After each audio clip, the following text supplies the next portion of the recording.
الحمد لله وكفى وسلام على عباده الذين اصطفى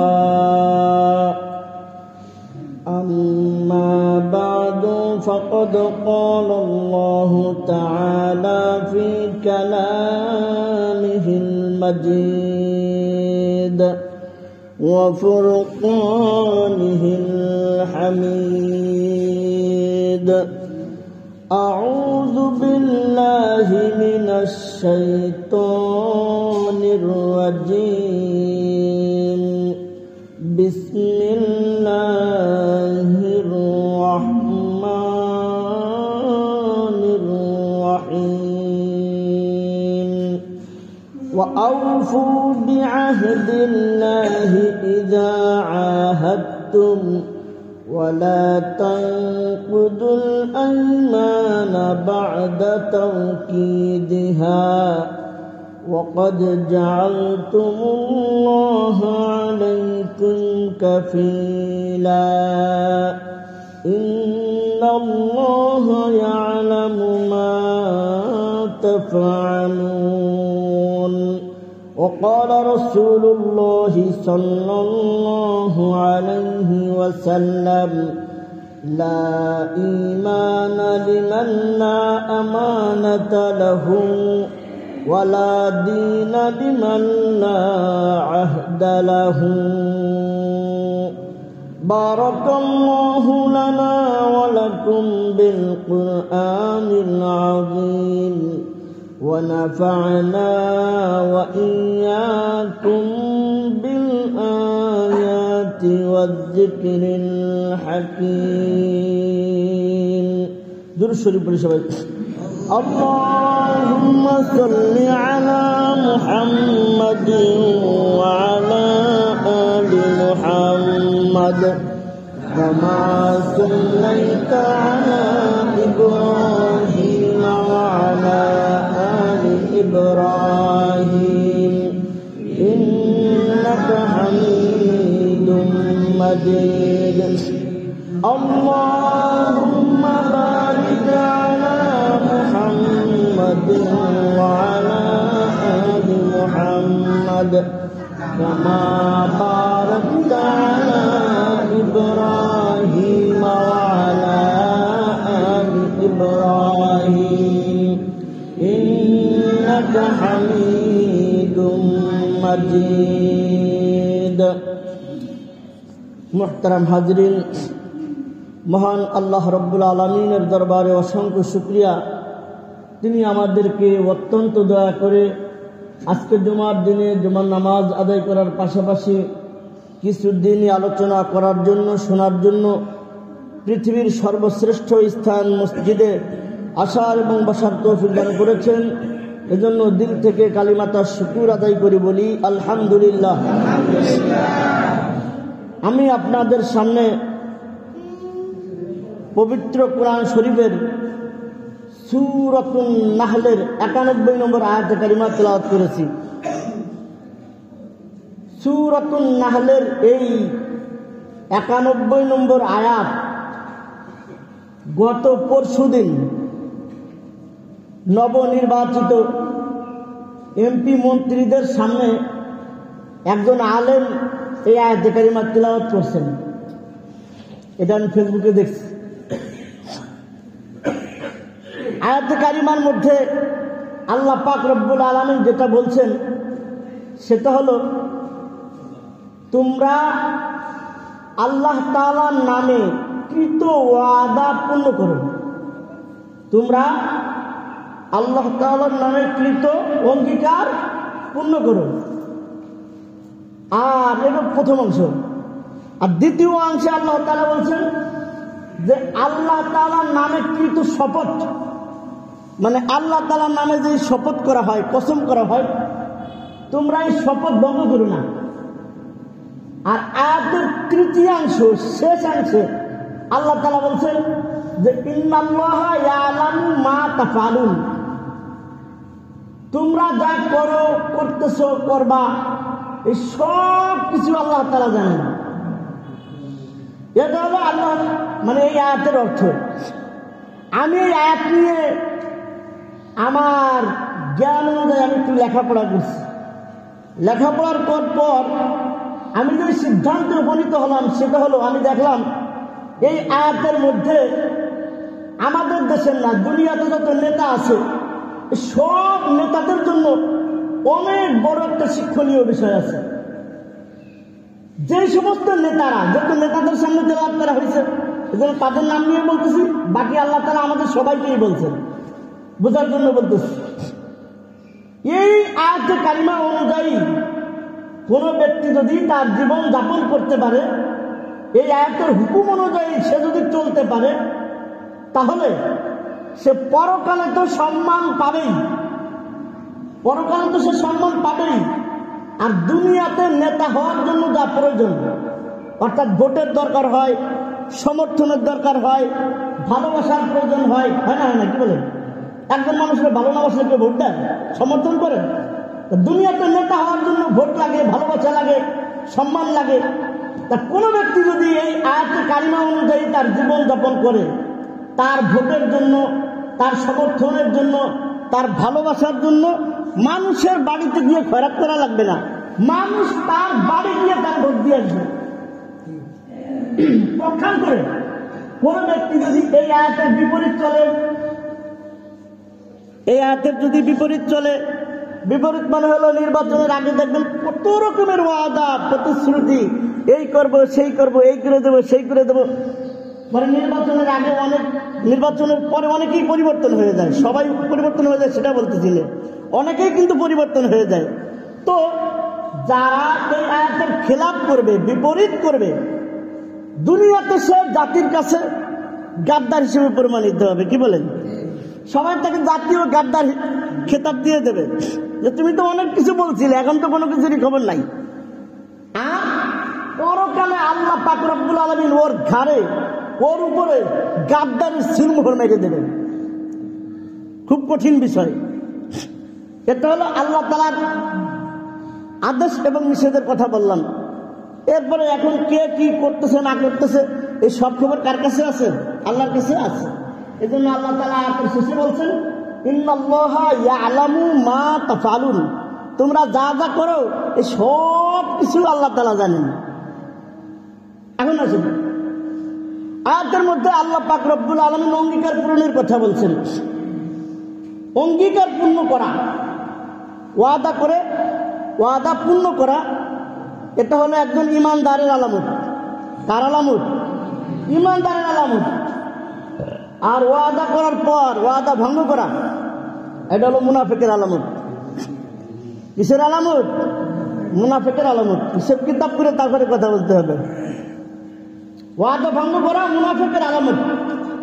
রাসূল আকরাম সাল্লাল্লাহু আলাইহি ওয়াসাল্লাম এক হাদিসের মধ্যে বলছেন যে যেই ব্যক্তির ভিতরে চারটি বৈশিষ্ট্য পাওয়া যাবে, চারটি বৈশিষ্ট্য পাওয়া যাবে, ওই ব্যক্তি হলো পাক্কা মুনাফিক। আমরা আরো আরেকটু বলি যে একদম টাটকা মুনাফিক। যে ব্যক্তির ভিতরে চারটা বৈশিষ্ট্য পাওয়া যাবে সে হলো টাটকা মুনাফিক। আর যদি চারটা থেকে কোনো একটা পাওয়া যায়, যতক্ষণ পর্যন্ত ওই বৈশিষ্ট্য, ওই অভ্যাস পরিত্যাগ না করবে, ততক্ষণ তার মধ্যে মুনাফিকের একটা বৈশিষ্ট্য বিদ্যমান থাকবে। এখন আসেন সেই মুনাফিকের চারটা আলামত কি কি? এক নম্বর আমানত হলো তার কাছে কোনো আমানত রাখলে সে আমানতের খেয়ানত করে। আমানত রাখলে আমানতের কি করে? খেয়ানত করে। আমি যেহেতু ওয়াদা নিয়ে আলোচনা করতেছি, এই বিষয়ে আমি আলোচনা করব, বাকি বোঝানোর জন্য অল্প একটু বলবো যে কার কাছে আমানত রাখলে সে আমানতের খেয়ানত করে। এখন আমানতের খেয়ানত বলতে আমরা বুঝি যে আমি আপনার কাছে টাকা পয়সা রাখলাম, বা আপনি আমার কাছে টাকা পয়সা ধন দৌলত রাখছেন, আমি খেয়াল রাখছি, এটাকে আমরা বুঝি আমানতের খেয়ানত। হ্যাঁ, এইটাও একটা ব্যাখ্যা, কিন্তু এটা পরিপূর্ণ ব্যাখ্যা না। আমানতের অনেক ব্যাখ্যা আছে। আমি আপনার সাথে একটা কথা বলছি যে ভাই তুমি কিন্তু এই কথাটা কারো কাছে বলবা না, এই কথাটা আপনার কাছে আমানত। আপনি ওই কথাটা অন্য কারো কাছে বলে দিলেন, তার মানে আপনি আমানতের খেয়ানত করলেন। মনে করেন যে অনেক বিষয়ে রুদ্ধদ্বার বৈঠক হয় না, আপনাদের সমাজে হয় বা বিভিন্ন বিষয়ে যে আমরা একটা আলোচনা করব, মিটিং করব, পরামর্শ করব, মিটিংয়ে একটা বিষয় সিদ্ধান্ত করা হলো, বলা হলো এই মিটিংয়ে সিদ্ধান্তকৃত বিষয়, এটা যেন কেউ না জানতে পারে। এরকম মাঝে মাঝে হয় না? হয় না? এই যে কথাটা, এই সিদ্ধান্তটা আপনার কাছে আমানত, আপনি অন্য কারোর কাছে বলে দিলেন, মানে হলো আপনি আমানতের খেয়ানত করলেন, মুনাফিকি করলেন। এটা হলো মুনাফিকের 1 নম্বর আলামত। 2 নম্বর, মুনাফিকের আরেকটা আলামত হলো যখন কথা বলে তখন মিথ্যা কথা বলে।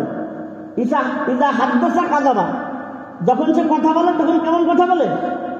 মিথ্যা কথা বলে। মিথ্যারও অনেক সুরত আছে, ইনশাআল্লাহ আমি একদিন বলবো যে মিথ্যা কথা বলা, মিথ্যা সাক্ষী দেওয়া, এরকম করে মিথ্যার অনেকগুলো প্রকার আছে। তো কোনো কথা বললে সে মিথ্যা কথা বলে, এটা কিসের আলামত? সবাই বলেন কিসের আলামত? মুনাফিকের আলামত। এই সমস্ত কথা আমাদের বলতে একটু কষ্ট হবে, তার কারণে এগুলোর সাথে তো আমরা ওতপ্রোতভাবে জড়িত, তারপরেও বলতে হবে ইসলাহের নিয়তে, সংশোধনের নিয়তে। যখন কথা বলে তখন মিথ্যা কথা বলে, এটা কার আলামত? মুনাফিকের আলামত। তারপর আসেন 3 নম্বর, যখন সে অঙ্গীকার করে, ওয়াদা করে, যেটা আমার বোঝানোর উদ্দেশ্য, ওয়াদা করলে ওয়াদা খেলাপ করে, ওয়াদা করার পর ওয়াদার খিলাফ করে, এটা একটা মুনাফিকের আলামত। মুনাফিকের আরেকটা আলামত হলো যখন সে ঝগড়ায় লিপ্ত হয়। মানুষের সাথে ঝগড়া হয় কিনা কি বলেন? কথা কাটাকাটি হয়, ঝগড়া হয়, মনোমালিন্য হয়। তা হাদিসের মধ্যে আসে, হাদিসের শব্দ হলো ইদা খাসামা ফাজারা, যখন সে ঝগড়ায় লিপ্ত হয়, ঝগড়া লাগে, তখন সে গালিগালাজ করে, খারাপ ভাষায়, অশ্লীল ভাষায় গালিগালাজ করে। আছে না নাই কি বলেন? ঝগড়া লাগছে, এক সমাজে থাকলে, একসাথে থাকলে টুকিটাকি তো হইতেই পারে, আর ঝগড়া লাগছে 14 গোষ্ঠী উদ্ধার করে দিচ্ছে গালিগালাজ করে। আছে না নাই? এটাও মুনাফিকের আলামত। এই যে 4টা মুনাফিকের আলামত বলা হলো, এই 4টা যদি কোনো ব্যক্তির মধ্যে পাওয়া যায় তাহলে সে পাক্কা মুনাফিক। আর 4টা থেকে কোনো একটা বিষয় যদি তার ভিতরে পাওয়া যায় তাহলে যতক্ষণ পর্যন্ত ওই অভ্যাসটা পরিত্যাগ না করবে ততক্ষণ পর্যন্ত তার মধ্যে মুনাফিকের একটা আলামত, নিদর্শন বিদ্যমান থাকবে। এখন আসেন মুনাফিকের পরিণতি কি হবে? বলছি পরকালে কঠিন শাস্তি হবে। আল্লাহ কুরআনে বলছেন ইন্নাল মুনাফিকিনা ফিদ দারকিল আসফালি মিনান নার, ইন্নাল মুনাফিকিনা ফিদ দারকিল আসফালি মিনান নার। মুনাফিকের স্থান হবে জাহান্নামের একদম সর্বশেষ স্তরে। মুনাফিকের স্থান কোথায় হবে? জাহান্নামের একদম নিচে, সর্বশেষ স্তরে মুনাফিকের জায়গা হবে। আসেন আরো সামনে বাড়ি। আল্লাহ পাক রব্বুল আলামিন পবিত্র কুরআনের আরেক জায়গায় বলছেন ওয়াউফু বিল আহদ, ওয়াউফু বিল আহদ, তোমরা অঙ্গীকার পূর্ণ করো। তোমরা কি করো? অঙ্গীকার পূর্ণ করো, ওয়াদা পূর্ণ করো। ইন্নাল আহদা কানা মাসউলা, প্রত্যেককেই তার অঙ্গীকার সম্পর্কে কিয়ামতের ময়দানে সে জিজ্ঞাসিত হবে। প্রত্যেকেই তার ওয়াদা সম্পর্কে পরকালে জিজ্ঞাসিত হবে। এজন্য রাসূল আকরাম সাল্লাল্লাহু আলাইহি ওয়াসাল্লাম, সাহাবায়ে কেরাম এবং বুজুর্গানে দ্বীন আমাদেরকে এটা শিখায় গেছেন যে কিভাবে অঙ্গীকার পূর্ণ করতে হয়। কিছু দৃষ্টান্ত আপনাদের সামনে তুলে ধরি, বুঝতে খুব সহজ হবে। যে ইসলামের যতগুলো যুদ্ধ সংগঠিত হয়েছে এর মধ্যে একটা যুদ্ধের নাম হলো বদর যুদ্ধ। একটা যুদ্ধের নাম কি? বদর যুদ্ধ। খুব গুরুত্বপূর্ণ একটা যুদ্ধ। ওই যুদ্ধে মুসলমানদের সংখ্যা খুব কম ছিল, 313 জন ছিল মাত্র মুসলমান, আর অস্ত্র শস্ত্রও খুব কম ছিল। বিপরীতে কাফেরদের লোক সংখ্যাও ছিল বেশি, তাদের অস্ত্র শস্ত্রও ছিল বেশি। তো রাসূল আকরাম সাল্লাল্লাহু আলাইহি ওয়াসাল্লাম যখন বদর প্রান্তরে উপস্থিত হলেন তখন 2 ব্যক্তি আল্লাহ রাসূলের কাছে আসছে। আসার পরে বলতেছে দেখেন ওয়াদার কত দাম। আসার পরে বলতেছে ইয়া রাসূলুল্লাহ, আমরা মক্কা থেকে রওনা করে আসছি, নিয়ত তো ছিল আমরা মানে যুদ্ধে শরীক হব, কিন্তু প্রতিমধ্যে কাফেররা আমাদেরকে গ্রেফতার করছে। তা আমাদেরকে বলছে তোমরা কই যেতেছো, তা আমরা বলছি মদিনায় যেতেছি। তারা আমাদেরকে বলে দিচ্ছে সাবধান, তোমরা কিন্তু ওই যুদ্ধে অংশগ্রহণ করে না যেন আমাদের বিরুদ্ধে। রাসূল আকরাম সাল্লাল্লাহু আলাইহি ওয়াসাল্লামের কাছে তারা বললেন, ইয়া রাসূলুল্লাহ, আমরা কাফেরদের বিরুদ্ধে লড়তে চাই, যুদ্ধ করতে চাই। তখন কিন্তু মুসলমানদের সৈন্যের প্রয়োজন, যেহেতু লোক সংখ্যা কম। তারপরেও আল্লাহ রসুল বলছেন যে না, তোমরা তাদের সাথে ওয়াদা করছো যে মদিনায় যেতেছো, তোমরা এই জায়গা থেকে মদিনায় চলে যাও, তোমরা মদিনায় চলে যাও, তোমরা তোমাদের অঙ্গীকার পূর্ণ করো, ওয়াদা ভঙ্গ করো না। আমরা আল্লাহ তাআলার উপরে ভরসা করি, আল্লাহ তাআলাই আমাদের সাহায্য করেন। চিন্তা করে দেখেন, তখন কিন্তু মুসলমানদের লোক সংখ্যা বেশি হওয়ার প্রয়োজন ছিল, তারপরেও দুজন আসছে, তারপরেও কৃত ওয়াদা ভঙ্গ করতে দেয় নাই, বলছে তোমরা চলে যাও। ওয়াদার এত দাম। আমরা অনেক সময় দেখা যায় যে ওয়াদা করি, কিন্তু ওয়াদা করার পর আর মনে থাকে না, ওয়াদা ভঙ্গ করি। ওমর ফারুক রাদিয়াল্লাহু তাআলা আনহুর জামানায়, ওমর ফারুক রাদিয়াল্লাহু তাআলা আনহুর জামানায় একবার এক যুদ্ধ চলতেছিল। তো কাফেরদের মধ্যে একজন যোদ্ধা ছিল, তার নাম ছিল হরমুজা। তার নাম কি ছিল? হরমুজা তার নাম ছিল। সে ছিল খুব শক্তিশালী এক যোদ্ধা। তো যুদ্ধ যখন শেষ হয়ে গেল, ঘটনাক্রমে ওই হরমুজা মুসলমানদের হাতে বন্দী হয়ে গেছে, কয়েদ হয়ে গেছে। তো মুসলমানরা তার কয়েদ করে বন্দী করে ওমর ফারুক রাদিয়াল্লাহু তাআলার দরবারে নিয়ে আসছে। আনার পরে বলতেছে, আনার পরে ওমর রাদিয়াল্লাহু তাআলা নিয়মতান্ত্রিক তার কাছে ইসলাম পেশ করছে যে তুমি ইসলাম ধর্ম গ্রহণ করো, তাহলে আমাদের মধ্যে তুমি নিরাপদ হয়ে যাবা। আর যদি তুমি ইসলাম ধর্ম গ্রহণ না করো, তাহলে ইসলামের বিধান অনুযায়ী তোমার হত্যা করা হবে। হরমুজা বাঁচার জন্য একটা কৌশল করছে। কৌশলটা হলো, বলছে যে আমাকে তো হত্যা করবা। তো এর আগে সে অস্বীকার করছে, বলছে আমি ইসলাম কবুল করব না, আমি ইসলাম কবুল করবো না, ইসলাম ধর্ম গ্রহণ করবো না। এখন ইসলাম ধর্ম গ্রহণ না করলে তো তার কতল করতে হবে। তো বলছে আমার তো কতল করবাই, কতল করার আগে, মারার আগে আমার একটু পানি দাও, আমি একটু পানি পান করব। তো মুসলমানরা তারা পানি দিচ্ছে। এখন পানি তো সামনে আছে, কিন্তু খায় না, এদিক ওদিক টাকায় পানি খায় না। একজনে জিজ্ঞেস করছে যে তোমার পানি দেওয়া হলো, তুমি পানি চেয়েছো, তা খাও না কেন? তাই আমার মনের মধ্যে ভয় হয়, যদি আমি পানি খাইতে যাই, এই সুযোগে যদি আমাকে হত্যা করে ফেলে, এই জন্য আমি পানি খাইতেছি না। তো মুসলমানরা তাকে অভয় দিয়ে বলছে, মুসলমানের বৈশিষ্ট্য কি ছিল চিন্তা করে দেখেন। মুসলমানরা তাকে অভয় দিয়ে বলছে যে তুমি যতক্ষণ পর্যন্ত পানি না পান করবা, এতক্ষণ পর্যন্ত তোমার কতল করবো না, তুমি নির্ভয়ে পানি পান করো। যেমনি এই কথা বলছে, হরমুজা পানির পাত্র নিয়ে মাটিতে ঢেলে দিচ্ছে। পানি নিয়ে কি করছে? মাটিতে ঢেলে দিছে। এখন সব পানি তো মাটিতে চুষে খেয়ে ফেলছে। এখন পানি খাওয়ার এক পর্যন্ত তো আর মারবে না, সেই ওয়াদা করছে। এখন পানি তো ঢেলে দিচ্ছে, পানিও নাই, পানিও খাওয়া লাগবে না, মারতেও পারবে না। এখন মুসলমানরা কিতাবে লাগছে এই ঘটনা, কৃত ওয়াদা অনুযায়ী তারা ছেড়ে দিচ্ছে, দাও তোমার মুক্ত করে দিলাম। এটা ছিল মুসলমানের বৈশিষ্ট্য। শত্রু ধরা খাওয়ার পরেও তারপরে ইসলামের বৈশিষ্ট্যকে, ইসলামের বিধানকে সমুন্নত রাখার জন্য একদম হাতে ধরা শত্রুকে ছেড়ে দিতে, যাও তোমার ছেড়ে দিলাম। হরমুজা ছাড় পাওয়ার পর এই যে মুসলমানদের আচরণ, ইসলাম ধর্মের বিধান সে দেখছে, এটার প্রতি খুব সে আকৃষ্ট হয়েছে। এ কেমন ধর্ম? আমি একজন কাফের এবং শক্তিশালী কাফের, আমাকে ধরার পরেও তারা ইসলামের বিধান সমুন্নত রাখার জন্য ধরেও আমাকে ছেড়ে দিচ্ছে। এই ধর্ম সত্য ধর্ম। এই ধর্ম কেমন ধর্ম? সত্য ধর্ম। সে বলতেছে আমাকে কালিমা পড়ায় মুসলমান বানায় দাও। মুসলমানদের চরিত্র দেখে, বৈশিষ্ট্য দেখে কাফের মুসলমান হয়ে গেছে। ওয়াদা রক্ষা করার জন্য কি করছে চিন্তা করে দেখেন। আরেকটা ঘটনা বলে আলোচনা শেষ করব। হযরত আব্দুল্লাহ বিন মুবারক রহমাতুল্লাহি আলাইহি ইতিহাসের একজন প্রখ্যাত বুজুর্গ, অনেক বড় মুহাদ্দিস, অনেক বড় বুজুর্গ আব্দুল্লাহ বিন মুবারক রাহমাতুল্লাহি আলাইহি একবার এক অগ্নি পূজকের সাথে যুদ্ধ চলতেছিল। যারা অগ্নি পূজা করে, সূর্যের পূজা করে, এরকম একজন ব্যক্তির সাথে তার যুদ্ধ চলতেছিল। তো যুদ্ধ চলাকালীন সময় নামাজের টাইম হয়ে গেছে। কিসের টাইম হয়ে গেছে? নামাজের টাইম হয়ে গেছে।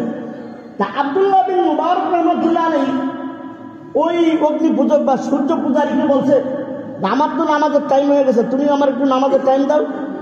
আমি যতক্ষণ পর্যন্ত নামাজ না শেষ করবো তুমি এতক্ষণ পর্যন্ত আমার উপরে হামলা করবা না। তো ওই ব্যক্তি মানে নিয়েছে, আচ্ছা ঠিক আছে। আব্দুল্লাহ বিন মুবারক রাহমাতুল্লাহ আলাইহি নামাজ শেষ করছে। নামাজ শেষ করার পর আবার যুদ্ধ শুরু হয়েছে। একটা সময় সূর্য ডুবে যাওয়ার সময় হয়ে গেছে। এখন ওই অগ্নি পূজারী বা সূর্য পূজারী বলতেছে, এখন তো আমার উপাসনার সময় হয়েছে, আমি যেহেতু সূর্যের পূজারী, আমি এখন সূর্যকে সেজদা করব। কিন্তু আমি যতক্ষণ পর্যন্ত সেজদার থেকে মাথা না উঠাবো এতক্ষণ পর্যন্ত তুমি আমার উপরে হামলা করতে পারবে না। আব্দুল্লাহ বিন মুবারক রাহমাতুল্লাহ আলাইহি বললেন যে ঠিক আছে, এতক্ষণ পর্যন্ত আমি তোমার উপরে হামলা করব না। তো ওই সূর্যের পূজারী যখন সূর্যের সামনে সেজদা পড়ে গেছে, আব্দুল্লাহ বিন মুবারক রাহমাতুল্লাহ আলাইহির আত্মমর্যাদায় লাগছে যে আমার সামনে আল্লাহ তাআলাকে বাদ দিয়ে গায়রুল্লাহকে সিজদা দেবে। তাকে হত্যা করার জন্য তরবারি বের করছে। হত্যা করার জন্য কি বের করছে? তরবারি বের করছে। তারপরে হামলা করবে, এমন সময় ওনার কানে অদৃশ্য থেকে একটা আওয়াজ আসতেছে, ওয়াউফু বিল আহদ। হে আব্দুল্লাহ বিন মুবারক, তুমি তোমার ওয়াদা পূর্ণ করো। তুমি না ওয়াদা করছো সে যতক্ষণ পর্যন্ত সিজদার থেকে মাথা না উঠাবে তুমি তারপরে হামলা করবে না, তুমি তোমার ওয়াদা পূর্ণ করো। আব্দুল্লাহ বিন মুবারক রাহমাতুল্লাহ আলাইহি হামলা চালানো থেকে বিরত থাকলেন।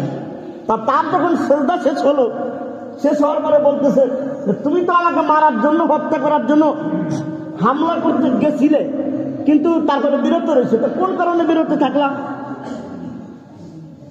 আব্দুল্লাহ বিন মুবারক রাহমাতুল্লাহ আলাইহি বলতেছে, হ্যাঁ, তুমি যখন আমার সামনে আমার আল্লাহকে বাদ দিয়ে তুমি গায়রুল্লাহকে সিজদা করতে গেছো, তা আমার আত্মমর্যাদায় লাগছে।